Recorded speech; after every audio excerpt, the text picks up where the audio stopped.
Okay, I'm just going to check that things are live on my side.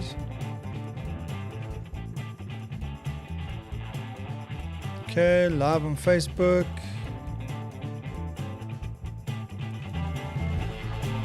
Okay, live on YouTube. Just give me a sec.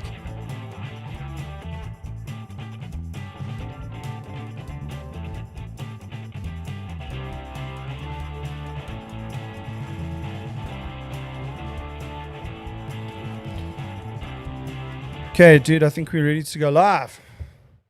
Here we go. Woohoo! It's the Weekend Craic. Up, up, up. Sounds familiar. What, 69? 69, baby. Monty Python all the way. Life would be fine if we both 69. What can I say? If Oleg was on here, he'd be thinking we're really, really older than we've said before. Or that we actually think we are. Maybe.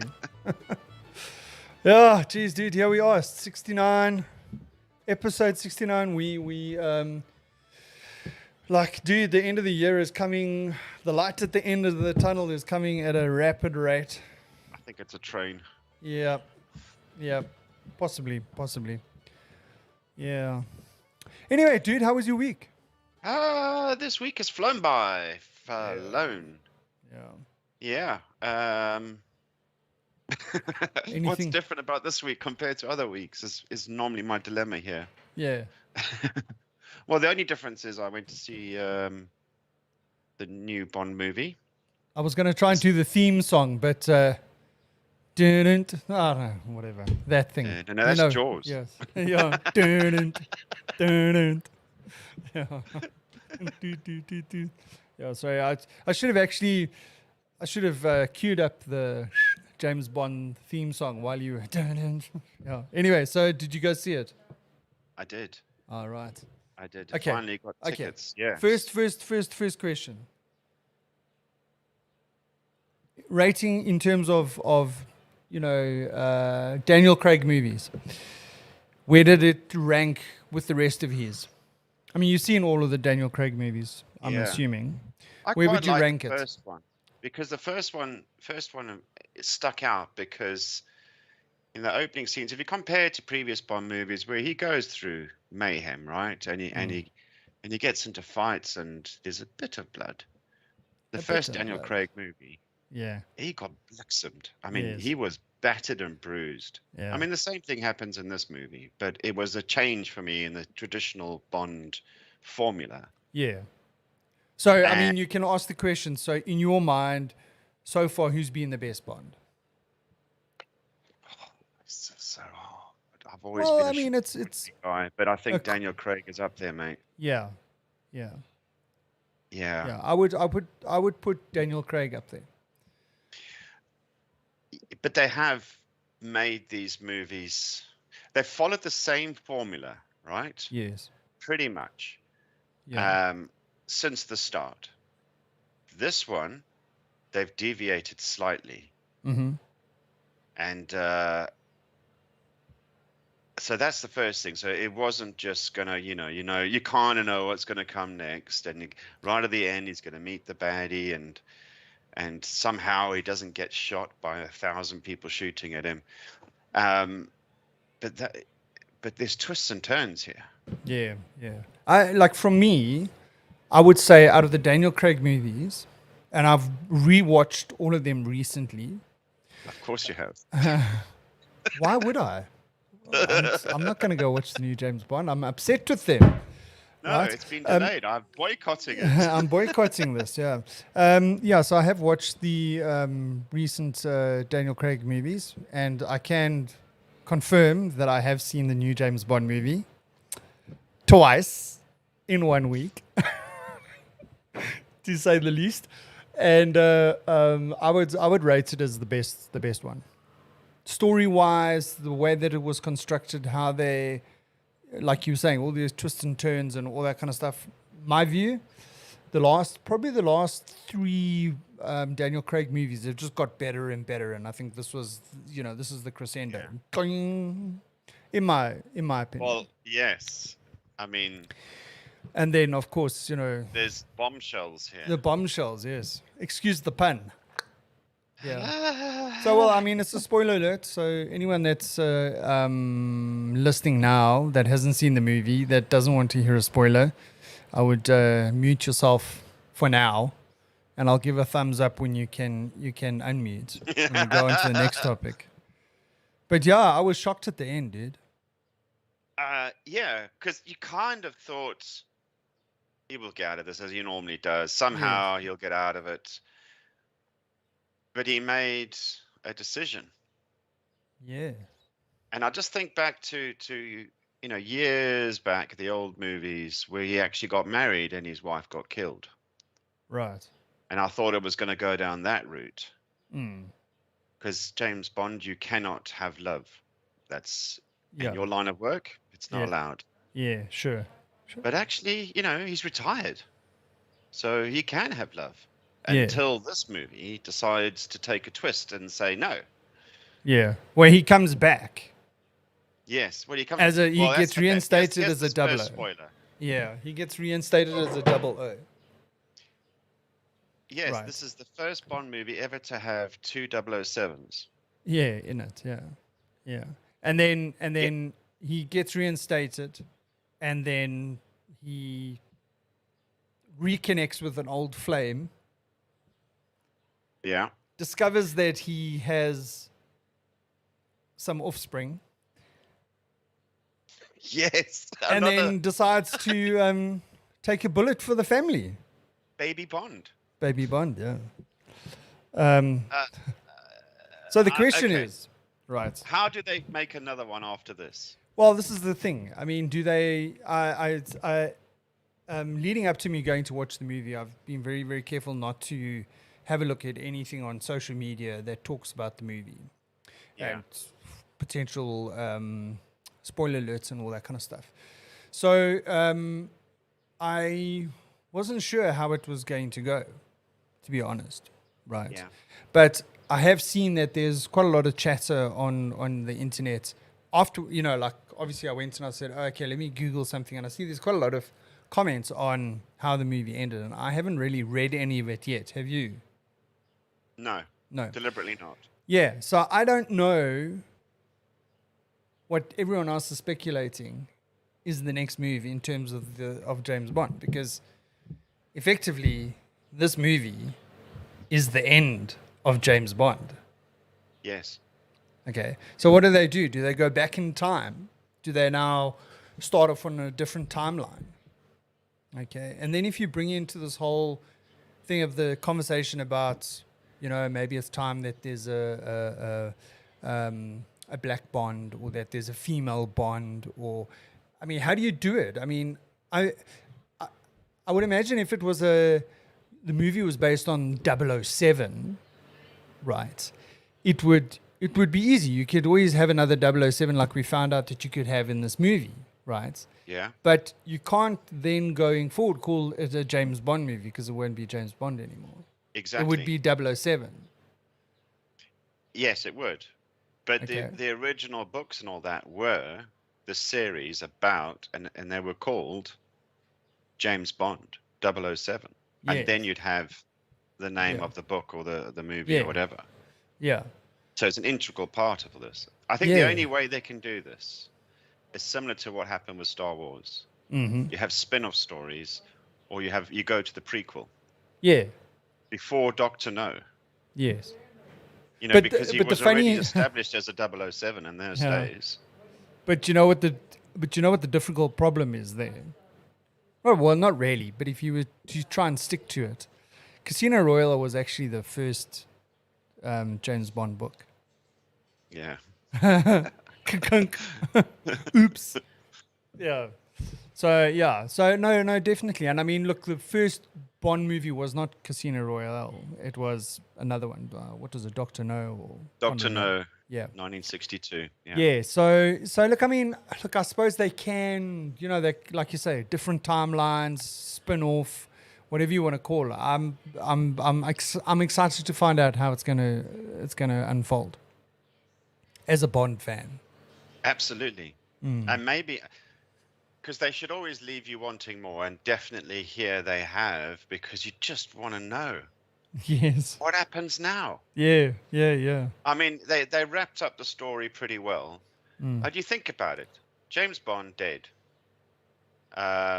His girlfriend and his daughter carry on. Yeah. Right, you see, that's the final thing that you see them drive Driving off to off. the sunset, and nice car, by the way. Yeah. Um, I wonder how and much I've that got a is little worth. story for you. So that could be the spin-off, or sorry, yeah, they've killed all the baddies, right? Yeah. From Spectre, the whole organization Is gone. died in one scene. I mean, Yeah. it took him how many movies? And they had the weapon the whole time. Yes, and it'd been around for years. Yeah, for 10 years. It's crazy. But look, I mean, it was really, dude. I went and I watched it on Monday night. I went on my own, and then my girl said no, they would like to go watch it. So I said, okay, let's go watch it again. And we Did went you and pick we up watched it anything last night. different in the second? Well, look, you see, the thing is, what You know what had happened was I had watched Spectre, the week before. I went to go Yeah. watch it. Okay, and it's a good thing that I did, because then I'd forgotten a lot of the stuff that had happened. Because I Yeah, mean, it's like, 'cause it's what's been it? so 6 long. years? Yeah, it's been 6 years ago. Six years. Yeah, so I rewatched that movie, and then obviously I knew who the characters were again.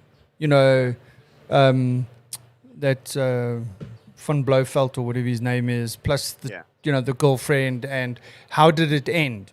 Bond didn't shoot him; he just walked off, picked up the Aston Martin, and drove off, and that was like the end of the movie. So it was good to know that, to now go and watch this movie.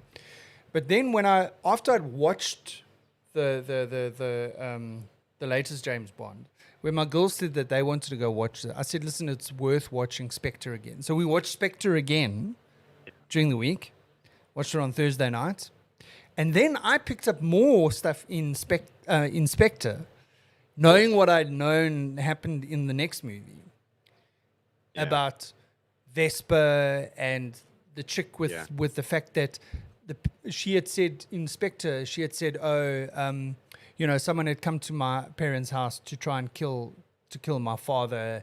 And in the first time when I watched Spectre, I didn't pick that up. It didn't register. But when I watched the would've movie, glossed over that. Yeah. you gloss over it. But when you watch the final movie and you watch how it starts, then now you so it was. Yeah. And now Sneaky. rewatching the latest one again, you pick up small things that you didn't pick up before, like the fact that when he went into that hotel and he found the secret room and he picks up a video cassette tape and it says Vesper on it. I didn't pick that up when I had completely forgotten about Vesper. You know, the opening scene where he finds the Spectre card by the grave. I'm like, grave, yeah. Who is Vesper again? So yeah, it's a good recommendation if you're going to go and watch No Time to Die. Watch Spectre again. Yeah. Well, I don't think they would hear that because the spoiler alerts. Anyway. Still there. Yeah, okay, so we don't know what's going to happen next. I do hope if they do go back to pre-Doctor No, which I think is the only way out here. Yeah. I just hope they keep, because if you watch those now, the costumes are very much dated to that era. There's no mobile phones, and there's two things: would they keep with the fashion sense of the time, and what on earth car would he have? And gadgets. What gadgets would he have? And what challenges would there be in which villains would be in the movie based on the current issues that we have now, where it's cyber terrorism and all that. They're like Doctor No, you didn't have that kind of stuff. But I think as if viewers, you look at the computer and all the gadgetry they had then, it was far out. It was space age, but it was just a big board with lots of flashy lights. They have to do the same thing. Well, I don't know. Well, I suppose in a way that people are comfortable with you making an updated version of something that theoretically might have been set 20, 30, 40 years ago, 50 years ago, 60 years ago. So I don't know. It's something that they'll have to try and work out. Yeah, pre Doctor No, they've got a whole opening here for a number of movies because it'll start with his child and explain the context of. But also, you've got to remember that a lot of the movies that have been made in recent times are not actually based on Ian Fleming books, because Ian Fleming wrote X amount of books and passed away. We ran out of books. So in early days, they were doing Doctor No, Moonraker. You can go and find those Ian Fleming books. All those books are now written by other people using Ian Fleming's characters, right? Yeah.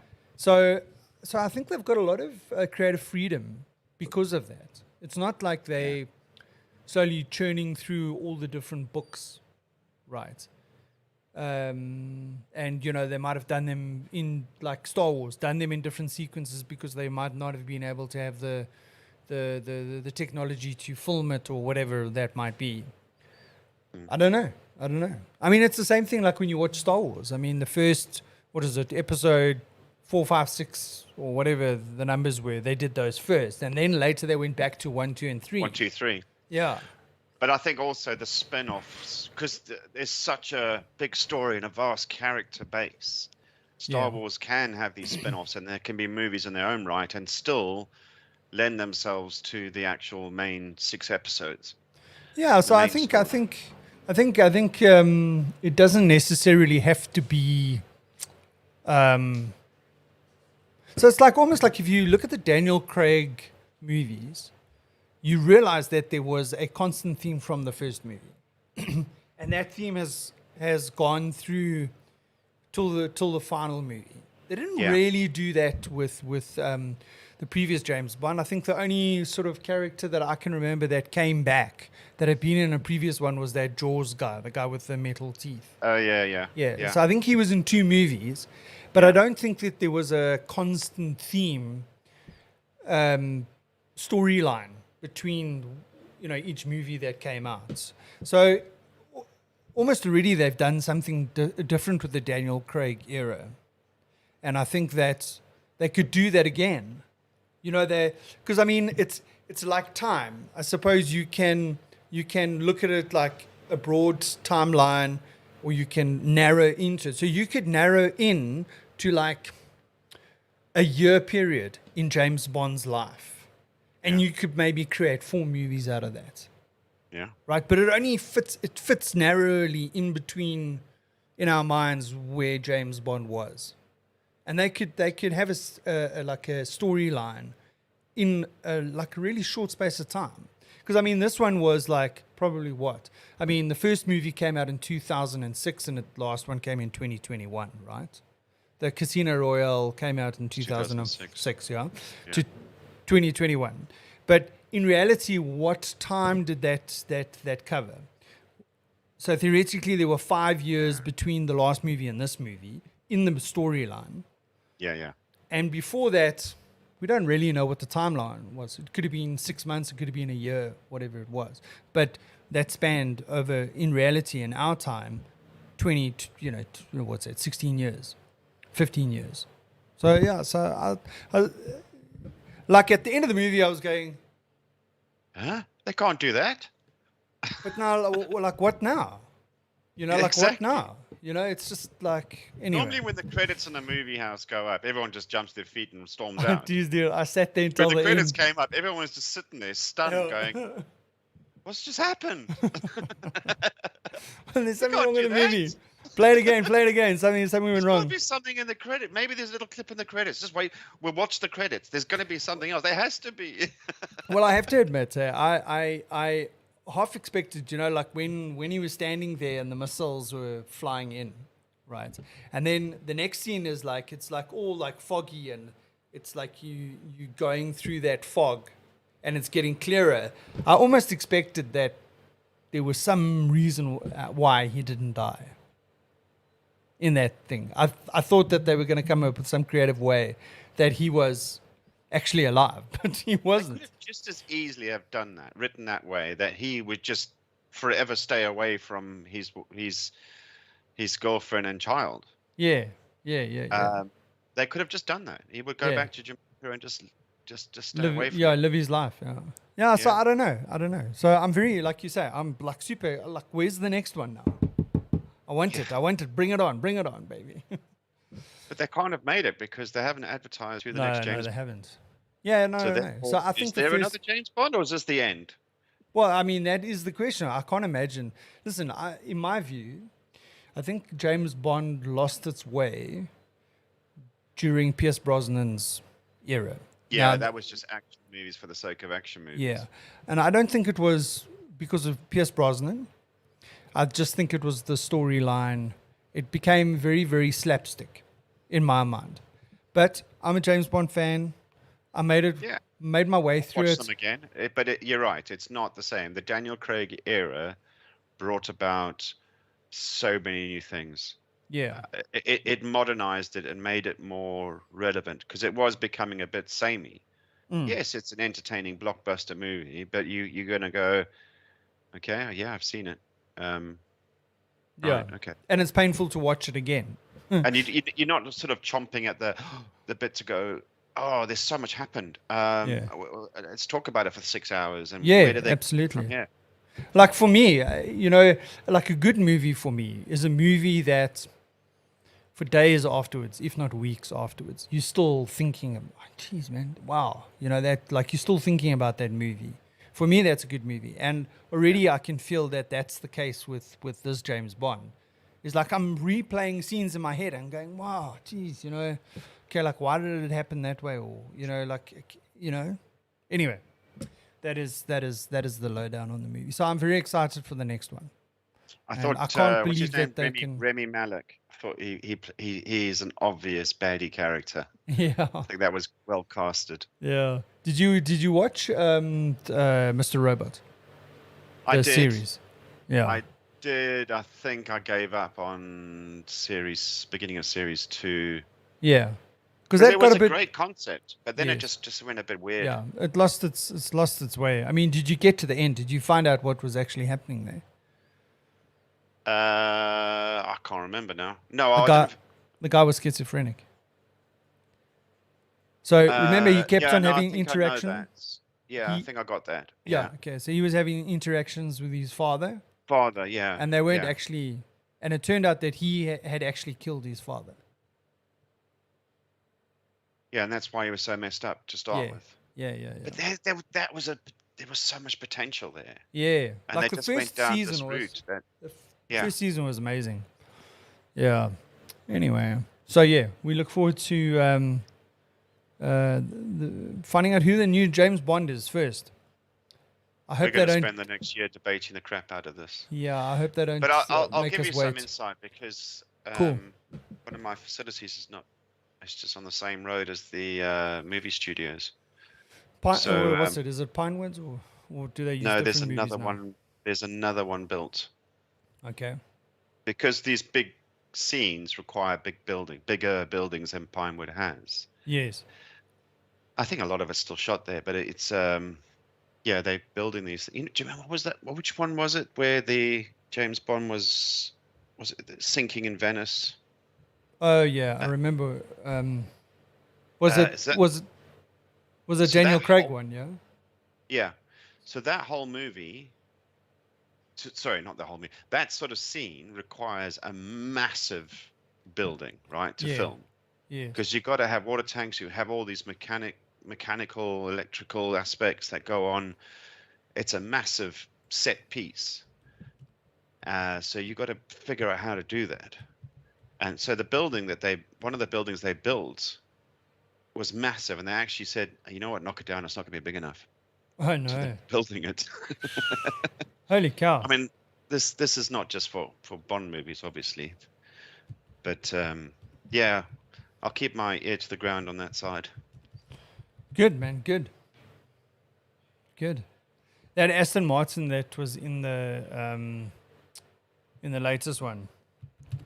Well, not the old one, but that other one. Jeez, man. 70s model. Yeah. It almost looks like when you look at it quickly, it's almost like got a Mustang like the Eleanor vibe about it. Yeah. I just want to see which model it was. Thought maybe it would be quick and easy to see.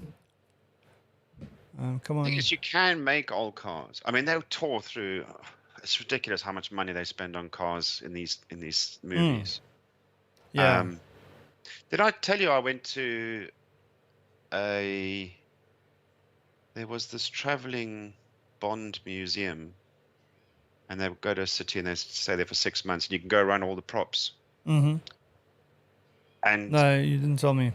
oh man, you would have died in this place. We rented out the whole place for a company do. Oh, For a lovely. marketing event, and it had just about every car, from the Rolls Royce, the Aston Martins. I'll send you the pictures, mate. But they got the rockets out and everything, all the modifications, and they had a smashed up. They got the smashed up cars there, and you're looking at Oh, this car really? going, that's a Yeah. £300,000 car that you've just wrecked for this movie. Yes. And they give you stats there, like, oh yeah, this is one of 12 that we bought for the movie. It's like, no, dude, it's This wrong. take better go well.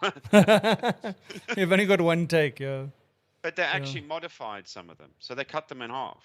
So because you still have to film inside the smashed vehicle, so they kind of show you how they did that. But they had all sorts of props there, man. Remember the crocodile?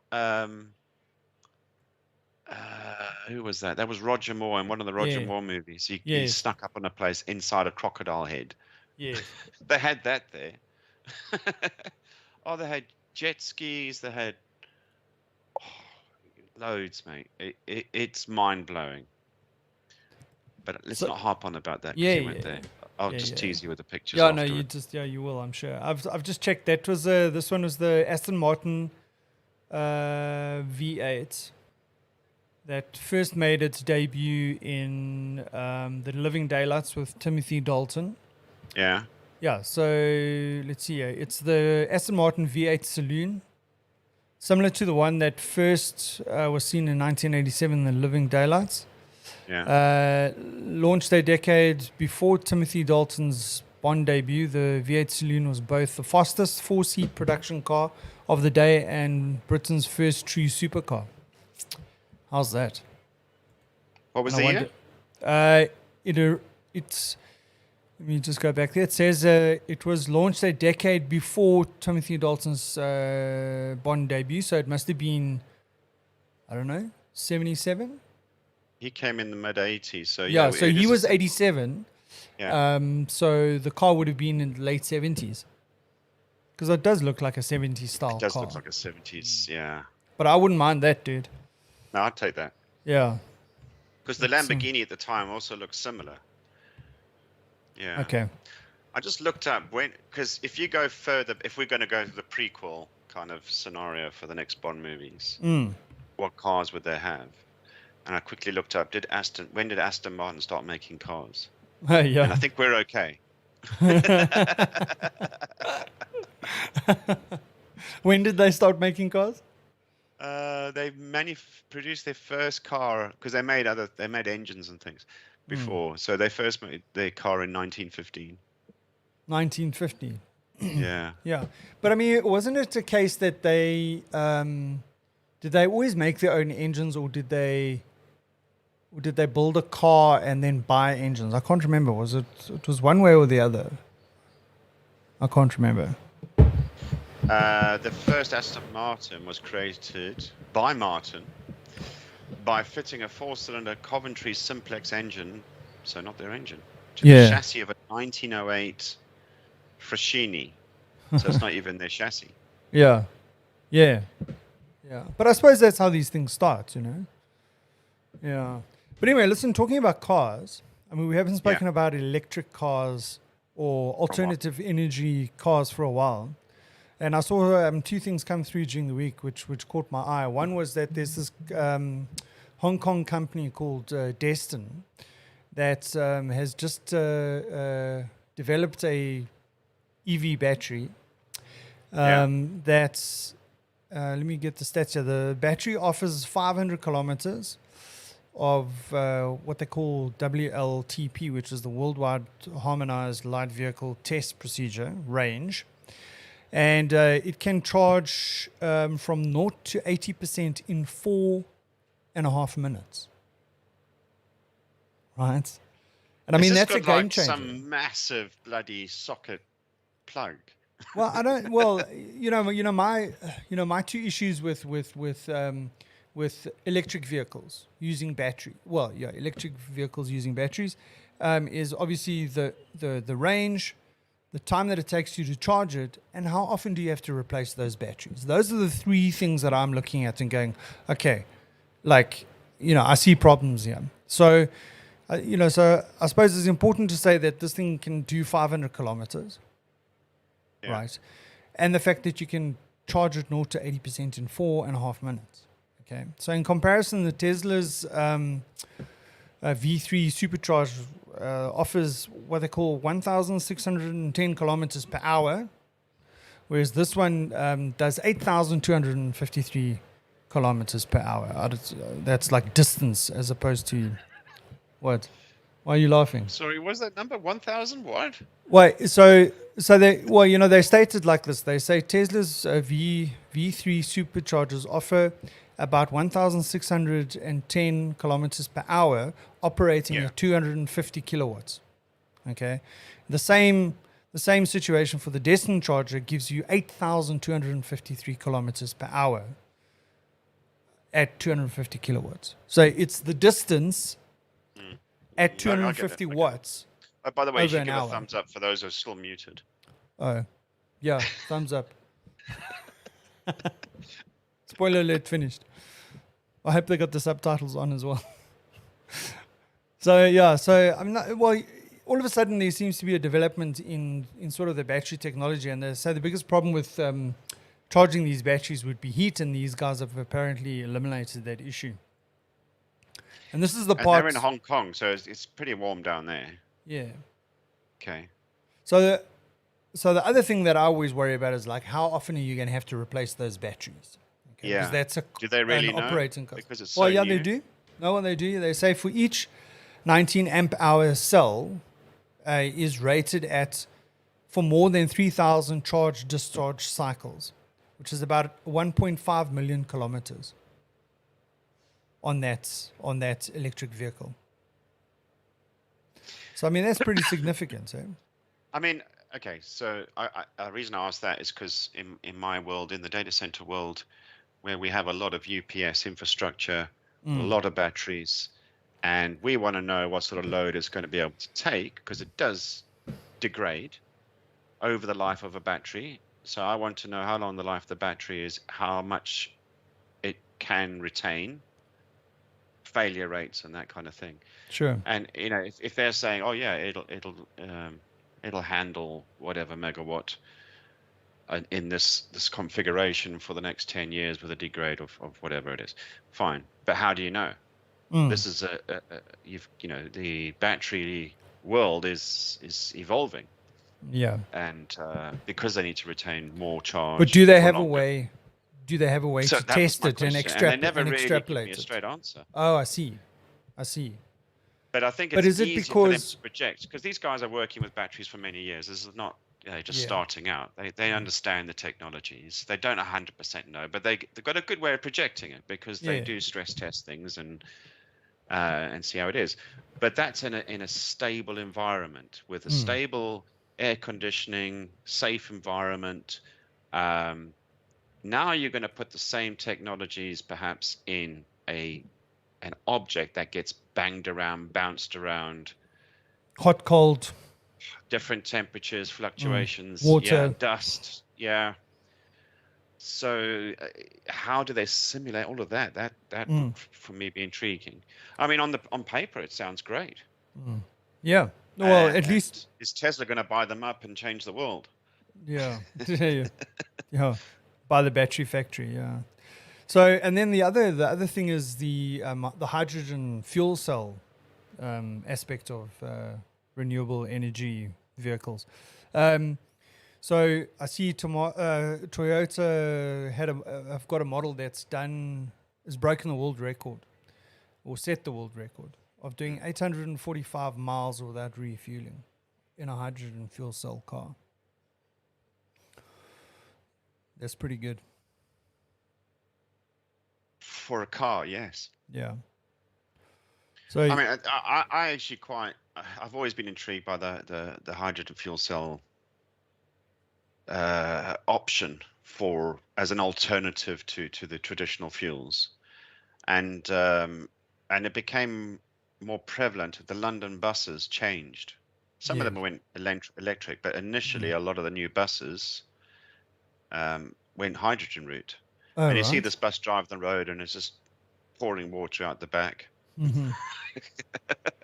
And you're like, oh my, is this a good idea? It's just all over the road. I mean, Yeah. but actually, it's just water, guys. Just calm It's down. just water, yeah. Yeah. But everyone's sitting there. I'm sitting on a hydrogen bomb here. Yeah. This fails. Yeah. It fails. Did they not see the Sputnik or the, what was it, the Hindenburg? Did they not see the movie? Hey? Did they not see the movie? But if you think that's now been around 15 years, and That's true. I'm not aware of any accidents. They seem to have got the technology right, Yeah. and it's a very clean system. Yeah, sure. Like I think we spoke about this before. Like one of the biggest problems with the whole hydrogen thing is the transportation of hydrogen, and that there's this company that's come up with this new concept that what they do is they freeze it, they make it they solidify it, and then transport it. Yeah. Yeah. Yeah. Well, anyway, so it seems like there are some sort of positive developments in the electric vehicle and hydrogen. I mean, I said it 2 years ago. I said we're going to see a lot of technology changes because there's such demand and there's such a lot of money in this. Yeah. And it's a global thing. So we're going to. This is the start, mate. We're going to see a lot. And I think also like with government starting to put pressure on, like in the UK, you were saying that in 2030 or whatever they're not allowed to do diesel engines and they're not allowed to have internal combustion engines and all that kind of stuff. I mean, with that kind of pressure coming, that does expedite the sort of move towards those kind of things. Yeah. I just don't know how they're going to. It's just UK. Yeah. It's not just UK. I mean, Netherlands did this for Amsterdam area. It's all electric cars, pretty much. Otherwise, you pay heavy car taxes, from what I can gather. But that's been around for a while because this is going to happen in a lot of congested cities where they're trying to get rid of a carbon dioxide problem. Sure. London was the same, and it's going to spread. So I'm seeing this across Europe, many places, as much as there's a lot of countries that have a history of car enthusiasts and massive engines and power. Yeah. So there's a massive demand. So it's not just one country driving the manufacturers to make a plan. It's going to be a global demand. Yeah. So I mean, I saw an electric Land Rover Defender the other day. Oh, really? And I tried to look into this. Yeah, this only got a short battery life. Yeah. Yeah. I mean, I'd still buy one if I had to. I do like them. Well, I like the Defenders. What do you mean if you had to? If you could? If you could. I mean, how much? Because I mean, that's obviously a conversion. Yes. How much do you think that thing would cost? Any idea? More than I have. Because it's just a basic little Defender now is probably twice the price of my Audi A4. Yeah. And that's before modifications. Yeah. So, yeah. And the thing is that, like, any Defender you buy now is... You're talking about old shape Defender, right? Not new shape Defender. Well, the new shape is... Which also appeared in Jamesy Bondi. Yeah. And they put it up against the Toyota Prado. And the Prado won. Well, the Prado did end up in the forest, right? But he parked it there. He didn't get... if you know what I mean. He decided where to park it. No spoiler alert. Yeah, I mean, they did smash a lot of them. I was thinking when looking at this going, This is clearly made before all the material shortages that the car industry is now facing. There's people watching that going, I ordered one of those 2 years ago and I'm still waiting. And here they go yeah, smashing them up. exactly, exactly. Oh, that's crazy. But I mean, on a side note, something that you just reminded me of, talking about carbon dioxide or carbon poisoning in like cities because of combustion engines. Like, I mean, people don't really think about that. You know, like you're driving your car and you think, oh, it's bad for the environment, but they're not really thinking about, okay, what are the actual, like, what's the implication on your health living in a city that's got large amounts of carbon, carbon, industrial, internal combustion engines. So it takes me back to when I was still studying at Tech. You remember the Durbanfontein campus? Yes. Where Ponty was. There was an intersection there, like a robot. Not there. No, it's still there. I'm just putting it in perspective. Okay. There's a on the corner of the campus is an intersection which has got the traffic lights and all that kind of stuff. And we did a practical, chemical practical, analytical chemistry with ICP, where we went to, we found a plant creeper that grew at that intersection. And then we also found the same creeper growing in another part of the campus, like where the staff used to park, which is like in the middle of the campus. It's very much a different contamination area. Right. Yeah. So we took samples from each area. And then what we did is we wiped the leaves with filter paper, and then we dissolved that in hydrochloric acid and all that kind of stuff, and then we analyzed it. And that was back in the day when we still had leaded fuel, and we know what lead, the effect lead has on the human body. I was shocked at the results. There was such a high concentration of lead on the leaves of the plants that were at that intersection in comparison to the ones that were in the middle of the campus. The plants seemed fine. The plants were fine, yeah. They've adjusted. Yeah. But the thing is that we are breathing in that stuff. Yeah. Yeah, there's as the cities grow, the population gets more and more dense, the traffic gets denser, with the UK weather system, I'll call it that, politely. I mean, there's a lot of low cloud. There's often not a lot of wind, so this stuff just gets trapped. And there is, the health authorities have picked up on a lot of side effects in children, breathing difficulties, increase in asthma rates, and they're putting this all down to the quality of the air, and that's one of the drivers to try and fix this whole situation. So it's no surprise. Yeah. But I like my diesel car.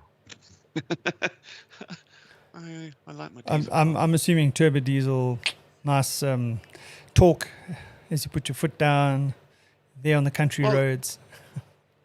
Years ago, the UK government suggested that people should not buy petrol cars; they should buy diesel cars because they're cleaner, right?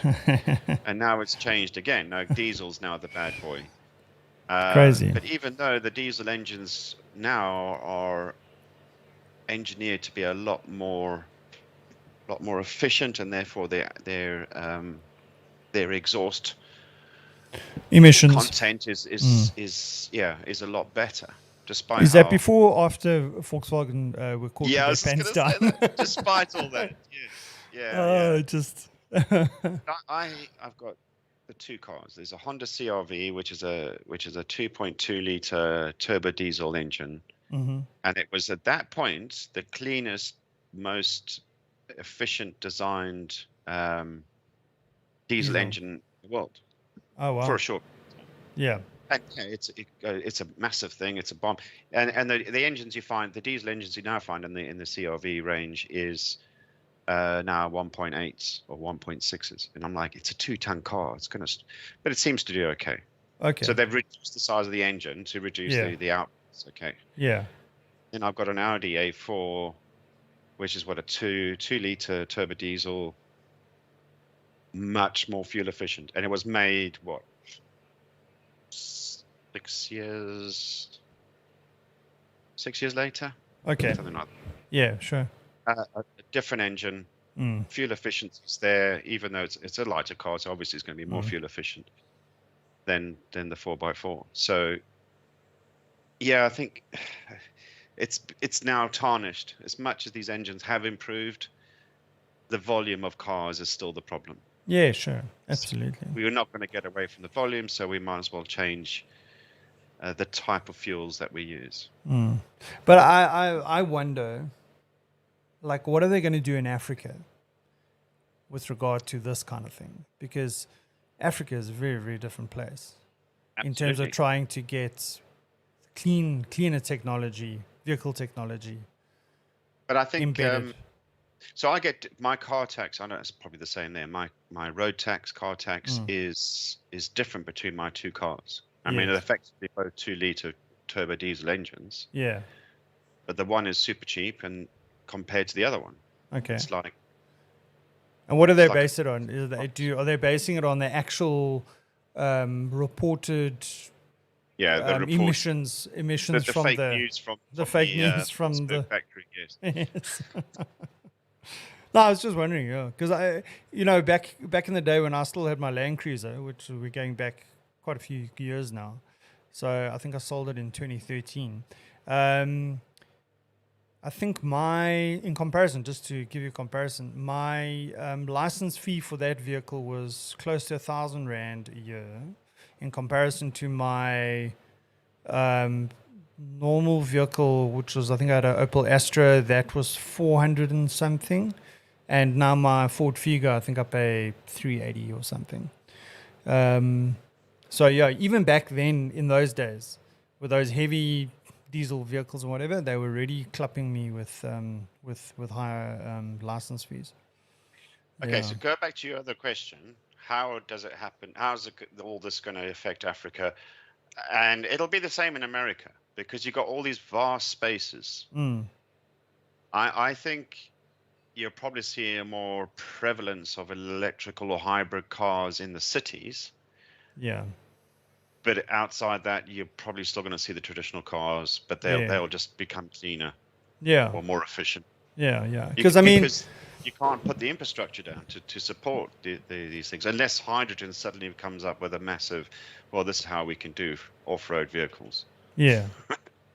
Well, there has been talk about, the Hummer, they've now changed the Hummer now, which used to be one of those big gas guzzlers. They're now bringing out a full electric version of a Hummer. And I think that's actually quite a significant. Them all together. Does that mean they've started remanufacturing? Well, I think they've designed a new Hummer.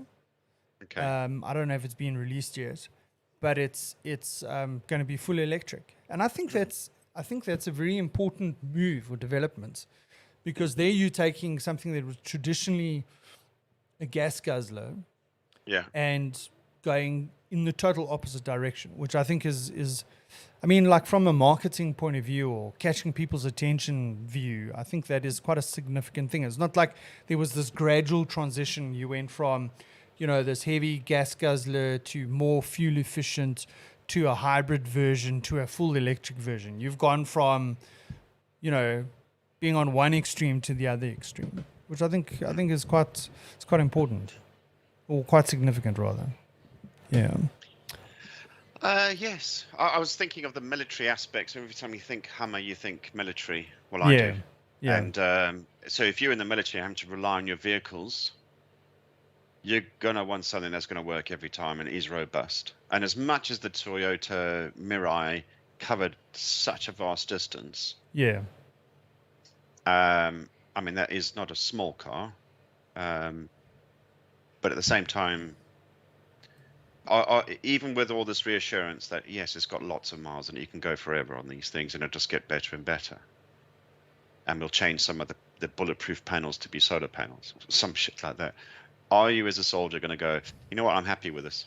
If I'm in trouble, I know these things will get us out, and they're going to be super fast. They can get us out quickly. I can run an IS what do they call them? ISDs? No. What do they call them? I don't know. The improvised. Oh, IEDs. IEDs. Thank you. ISDs. I can outrun an IED. Yeah. I'll trip it and it'll blow up, but when I'm a mile up the road, it's that fast. This car. Yeah.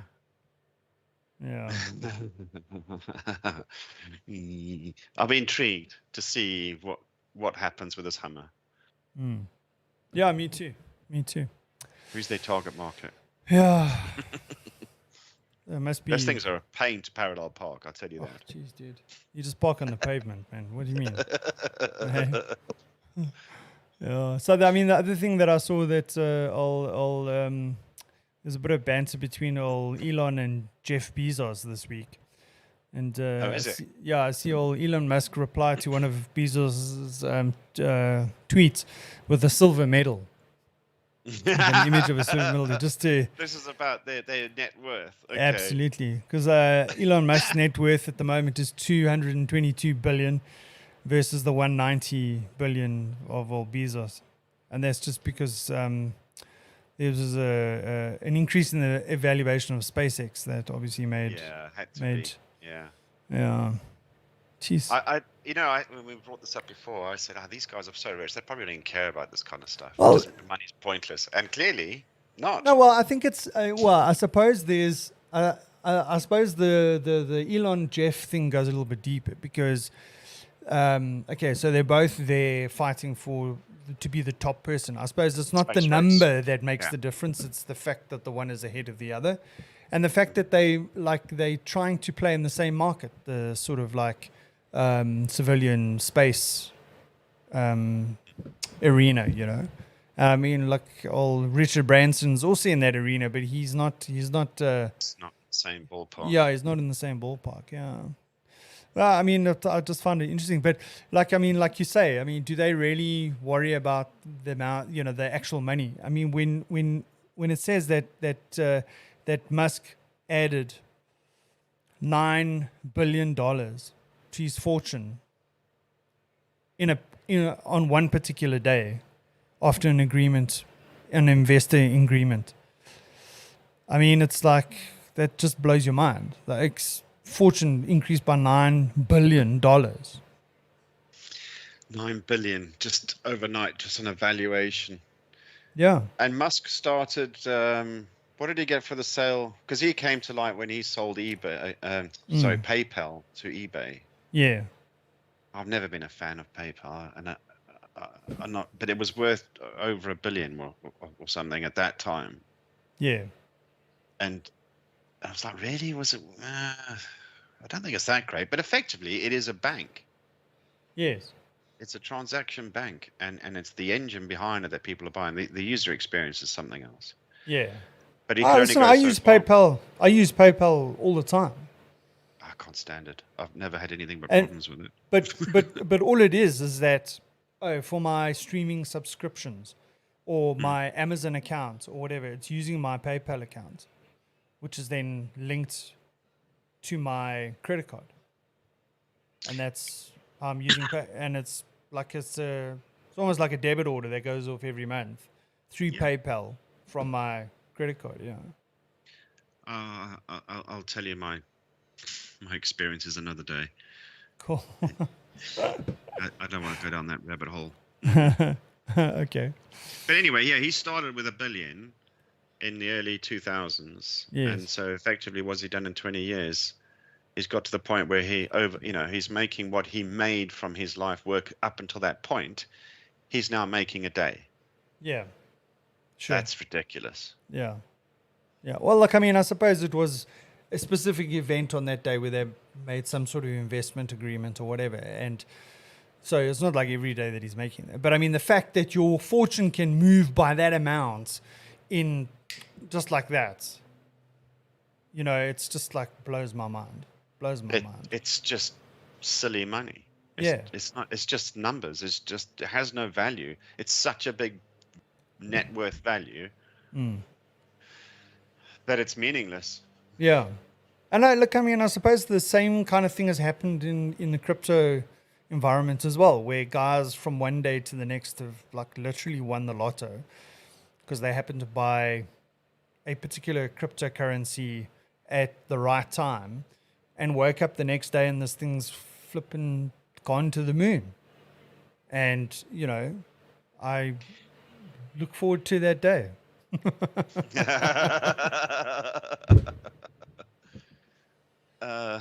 It's like I bought a lotto ticket the other. Well, a mate of mine bought a lotto ticket for me the other day. Like, dude, like if I got one number, I was lucky. That's always the case. But one of these days I will win it. It's not a case of if I'm going to win. It's going to be a case of when. That's what I'm thinking. Okay. But I was talking Good to luck some with guys this week. Oh no, thanks, mate. Thanks. Yeah. I'm glad we don't play the same lottery. There was 170 odd million in the Euro Millions this yesterday. So I'm just checking to see if anyone's won it. Because it gets to the point where they cap it. Cap it at 220 million. Well, how's this? So I was chatting to a friend of mine earlier the week, and he knows this guy who used to have his own insurance company, and he sold it, and he's got his fingers in all sorts of pies, and he gets royalties, and he's sitting there wondering what to do with his money now because he's still earning like around £1 million a week, even though he's not working. So my mate was showing me pictures of his Ferrari, which the modifications he did was almost another half of the cost of the car on top of the cost of the car. Ridiculous money. And I'm like, if I had the opportunity to do that, well, I'm not sure I'd buy the Ferrari, but would I do all of that? And then he put it in context of the money doesn't really matter because he's making more than double the cost of this modified car a week. Yeah. And you just go, I can't fathom. It's not tangible. He could buy a Ferrari. He could buy 2 Ferraris a week. All right. So over a year, you've got 104 Ferraris. Okay. Now I can start picturing going, this is ridiculous. Yeah. Yeah. Yeah. So, I mean, when you put it like that, the fact that the guy put a certain value of extras onto that vehicle. Yeah. Like your initial thing is to say, wow, man, geez, that's like a bit of an overkill. But then when you realize, but hang on a second, you could buy 2 of those cars a week for the next year. Yeah. Adding those extras doesn't seem so extravagant, does it? Yeah. Anyway. But he's wondering what to do with his money. No. He can send it to me, dude. If he really, really wants to. I always try and think of it from that perspective because it is just meaningless. And if you got that much, and what do you do with it? Because invariably you've probably worked hard to get to that point, to have these values, and that's how I presume Musk has got to where he is. Certainly Bezos has worked his ass off to get where it came from humble beginnings. So by all means, you've worked your asses off, but you can't stop. Because you have to be kept busy. You're so used to that tempo for such a long period of time. Yeah, no, exactly. Well, that's the thing is like making change. Yeah. Anyway, so talking about that, have you got a Trumpism for us? Have I got a Trumpism? Well, talking about salaries. Well, this comes from the White House press conference on January 9th last year. And this was Trump saying, for instance, I give up my salary. It's $450,000, approximately $450,000, presidential salary. 150,000. Okay. Okay, yeah. Ta-da. I mean, plus expenses. Yeah. He says, I give it up, meaning his salary. I give it up. It goes to, pause, usually I give it to drugs. Okie dokie. Say what? Let's leave it there. Yeah. Didn't elaborate enough. Naughty boy, naughty boy. Yeah. I'm sure that's not what he meant. I'm sure he meant something else, as he normally does. Right. Shit. Well, do you know what National Day it is? Nope. That's why I'm here. That's why you come to this place. Yeah, exactly. It's Global Cat Day. Oh, We had the cat in the podcast last week. I lost my cat, dude. For a bit. What? Oh, yeah. So, it's National Cat Day, so I suppose I can talk about this because it's pertinent. So, I was away on leave recently, so I was away for a week.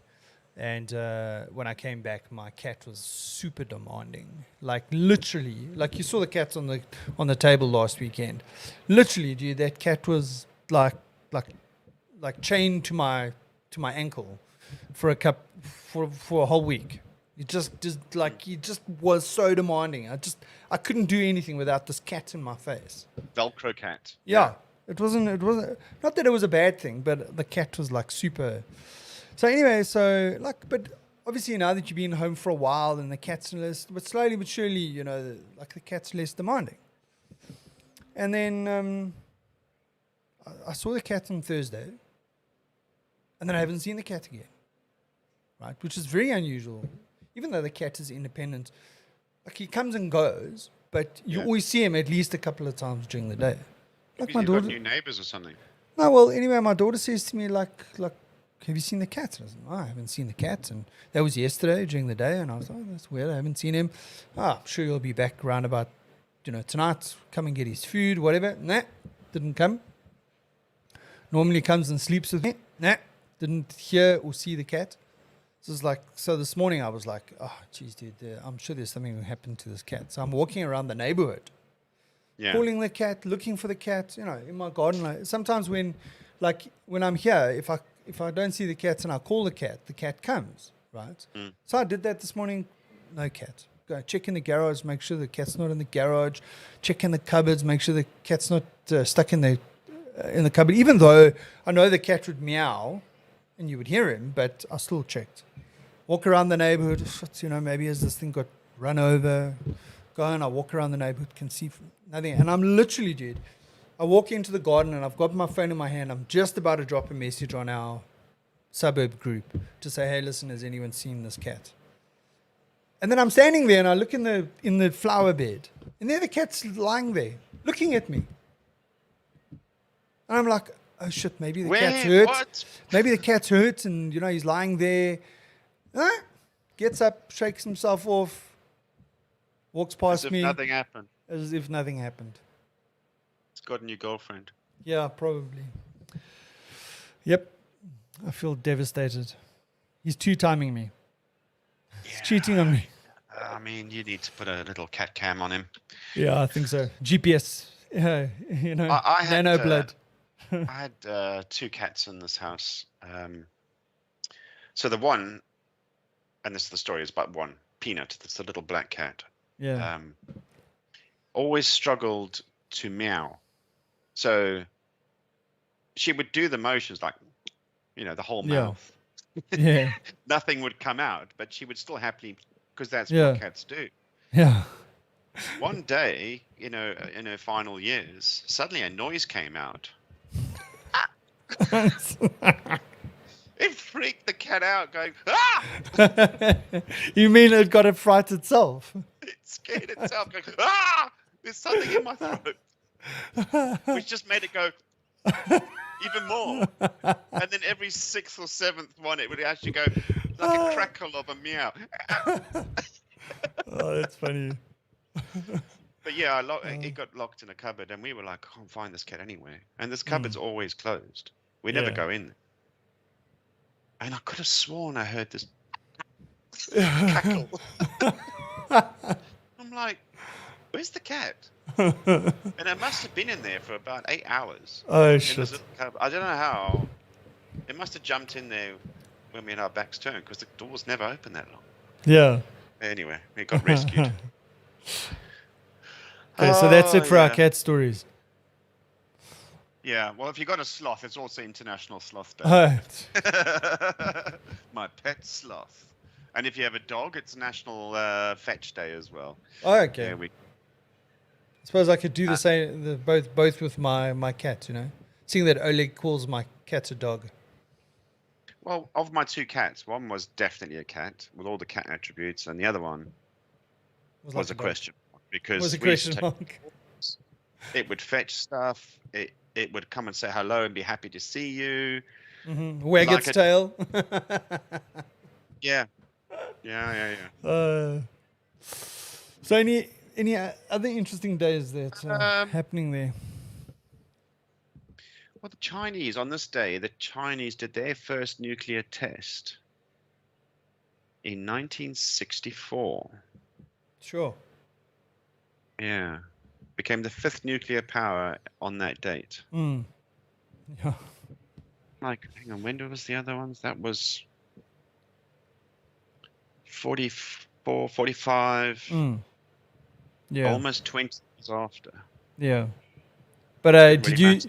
did you hear about the story? I think it was like in the mid '90s when they had this whole nuclear disarmament sort of agreement with all the different countries and everything. Did you hear Yeah. about when South Africa said, "Oh no, that's fine. We'll voluntarily decommission our nuclear weapons"? Like what? You've got You've got nuclear what? weapons? No one knew Nobody that South knew. Africa. Yeah, no one knew Yeah. that South Africa developed their own nuclear weapons. Well, this is apartheid era, right? Yeah, We absolutely. had the nuclear power station. We already understood the technology. Yep. And you leave us to our own devices for self-sufficiency. What are we Yeah. going to do? Yeah. Yeah. Build our own weapons, dude. Yeah. Yeah. May I not just work, I but found that funny. I found it funny that no one knew that we had. Like America's like so.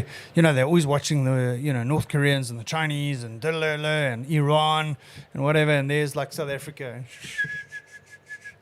They're like what? Yeah. yeah.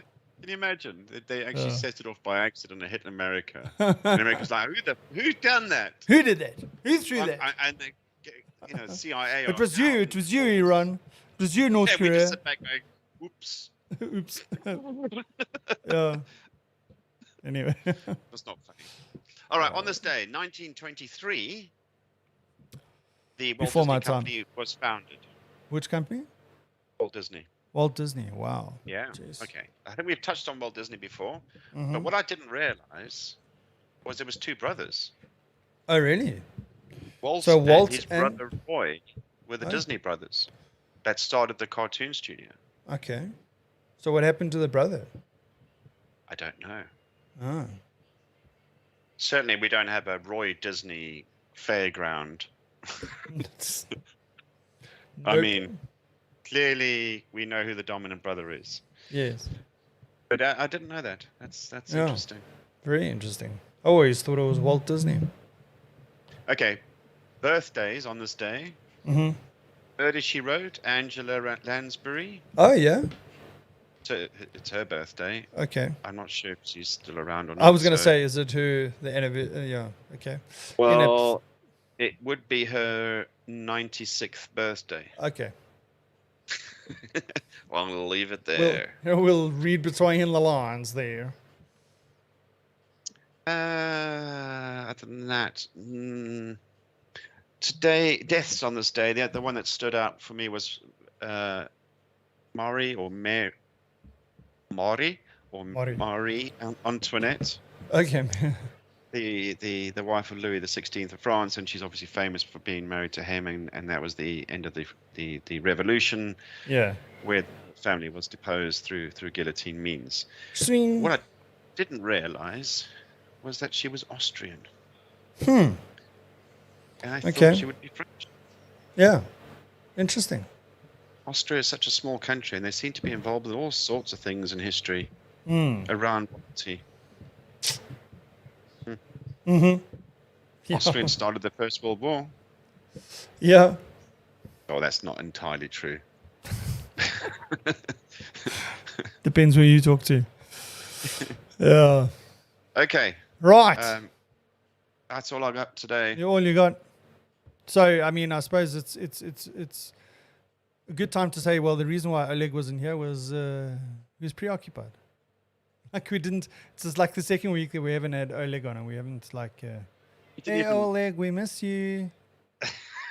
Let's see. Let's say something and see if he notices. If he goes back and watches the episode. Yeah. So Oleg, if you get to this part in the podcast, please send me a WhatsApp and saying I got. Oh to... no! Wait! What?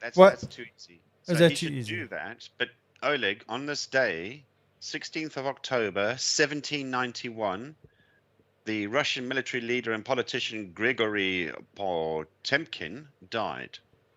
So Yes. when you do get to this part of the podcast, send those details to Martin. No. Anyway, cool, dude. We'll catch up again next weekend. And fortunately, we didn't have any technical issues today. Huh? Things must be going well for a change, huh?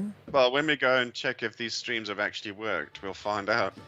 Fortunately, producer Bex was in the house today, so Well then that's the thing. We don't have IT issues when she's here. there you go. There you There you go. go. Right. Anyway, dude, we'll catch you next week. Yeah. Bye. Okay. Laters. Just say. So.